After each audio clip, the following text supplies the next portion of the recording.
एक उदाहरण दिया जाता है कि एक छोटा सा आइलैंड था, एक छोटा सा टापू था।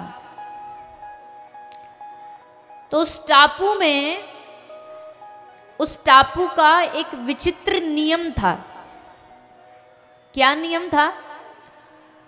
वहां हर साल 1 साल के लिए किसी को राजा बनाया जाता था। उस टापू का नियम था कि 1 साल के लिए वहां किसी को राजा बनाया जाता, लेकिन कोई भी 1 साल के लिए उस टापू का राजा बनने को तैयार नहीं होता। क्यों नहीं होता? बोले 1 साल राजा बनाओ, ये बात तो ठीक है, जचती है ये बात तो, पर इससे आगे वाला जो नियम था वो बड़ा खतरनाक था। आगे वाला नियम क्या था? बोले 1 साल राजा बनने के बाद जो व्यक्ति राजा बनता था उसको नदी पार एक दूसरे टापू पर 1 वर्ष बाद, 1 साल बाद अकेला छोड़ दिया जाता था। और वो टापू भी कैसा था? ना वहाँ अन्न था, ना वहाँ खाने के लिए, ना रहने के लिए, ना बिजली, ना पंखा, कुछ नहीं होता था। तो जो भी वहाँ 1 साल के लिए राजा बनता, वो 1 साल तो खूब भोगता, बढ़िया उसकी सुख सुविधा, राजा बनता है, राजा की गद्दी पे तो सब सुविधा मिलती, खूब मौज करता है 1 साल। लेकिन 1 साल के बाद फिर वो उसी अंधकार में चला जाता, उस टापू पे उसे फेंक दिया जाता, भूखा प्यासा, कुछ दिन बाद मर जाता। तो सब डरते भी थे राजा बनने में। पर एक बार उस गांव में एक फकीर आया, एक साधु आया। लोगों ने सोचा फकीरों का तो ना कोई बाल ना बच्चे, इस बाबा को पटा लो और इससे कहो कि बाबा 1 साल के लिए तू बन जा राजा, फिर ये चला जाएगा दूसरे टापू पर और वहां जाके मर जाएगा कुछ दिनों में भूखा प्यासा। फकीर ने कहा ठीक है, मुझे मंजूर है।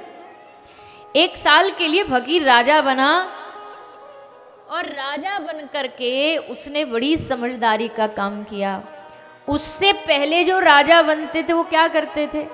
उससे पहले जो राजा बनते वो 1 साल खूब राजा के सुखों को भोगते, सुविधा लेते, खूब मौज करते, खाने पीने को बढ़िया, रहने को बढ़िया।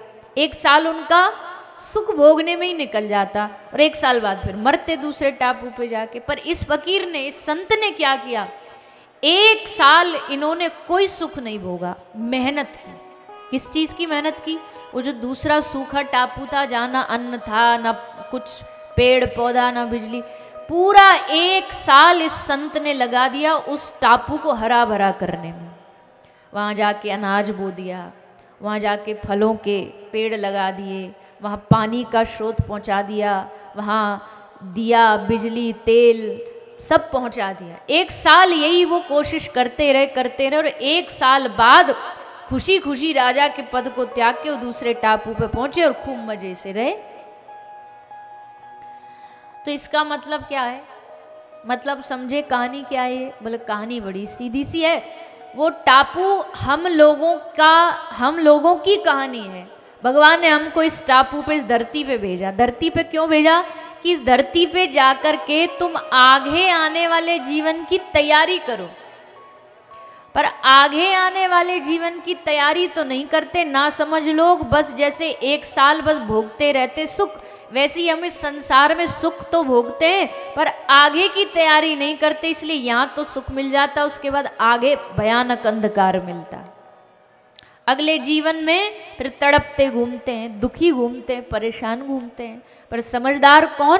बोले इसी जीवन में जो सुख इस जीवन में भले कम भोग ले पर आगे की तैयारी पूरी कर ले। तो ये जो कथा है, ये जो सत्संग है, ये क्या है? ये आगे की तैयारी है।